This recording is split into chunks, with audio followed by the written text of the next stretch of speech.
અમદાવાદ પશ્ચિમ લોકસભા બેઠકના ભારતીય જનતા પાર્ટીના ઉમેદવાર દિનેશ મકવાણા સાથે સીધી વાત કરશું। દિનેશભાઈ, ફોર્મ સ્ક્રુટિની હતી, કેવી રીતના પ્રક્રિયા પૂર્ણ થઈ?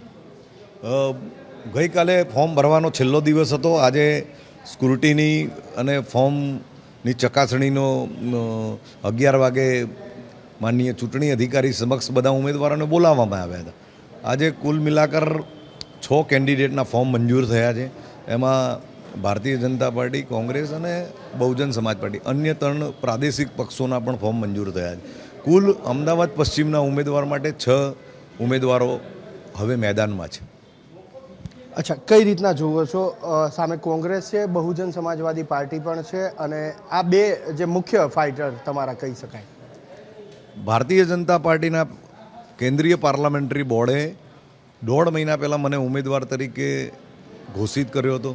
ત્યારથી શરૂ કરીને ભારતીય જનતા પાર્ટીના કાર્યકર્તાઓ સાથે 4 થી 5 વખત વિધાનસભામાં મળવાનું થયું, 19 વોર્ડમાં જવાનું થયું। આવતીકાલથી અમે વોર્ડ 6 સવારે 3 કલાક, સાંજે 3 કલાક, 10 દિવસનો અમારો પ્રચારનો કાર્યક્રમ ગોઠવવામાં આવ્યો છે। ભારતીય જનતા પાર્ટીના કાર્યકર્તાઓ જનૂનથી ભારતીય જનતા પાર્ટીના ઉમેદવારને જીતાડવા માટે કામે લાગ્યા છે। હમણાં જ ગાંધીનગર લોકસભાની અંદર આદરણીય અમિતભાઈ શોનો જંગી રોડ શો હતો। આદરણીય અમિતભાઈ પણ 10 લાખ કરતાં વધારે મતોથી જીતવાના છે, એમાં કોઈ શંકાને સ્થાન નથી।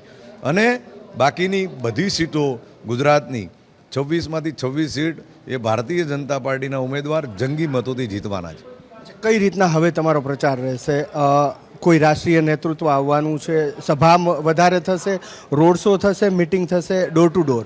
હાલ તો વોર્ડ 6 અમારા કાર્યક્રમો કાલથી શરૂ થાય છે।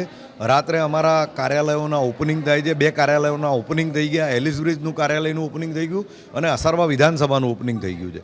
બીજા 5 કાર્યાલયોના ઓપનિંગ બાકી છે। આગામી દિવસોની અંદર મોટી સોસાયટીઓના ચેરમેન સેક્રેટરીઓ સાથેની મિટિંગ થશે, સમાજ વાઇઝ મિટિંગ થશે, મોટી ગ્રુપ મિટિંગો દ્વારા લોક સંપર્ક કરવામાં આવશે।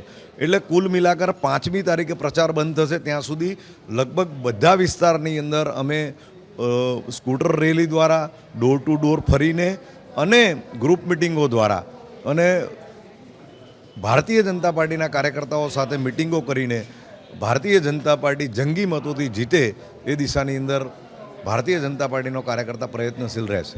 અમિતભાઈનું ફોર્મ ખૂબ કાળજીથી ભરવામાં આવ્યું હતું ને અમિતભાઈ પોતે પણ એમાં ખૂબ કાળજી રાખતા હોય છે। કોઈ પણ પ્રકારની ક્ષતિ હતી નહીં અને આદરણીય ચૂંટણી અધિકારી શ્રીએ એને બિલકુલ સ્વીકારી લીધું છે। એમાં કોઈ ભૂલ કે કોઈ ક્ષતિનો કોઈ પ્રશ્ન નથી।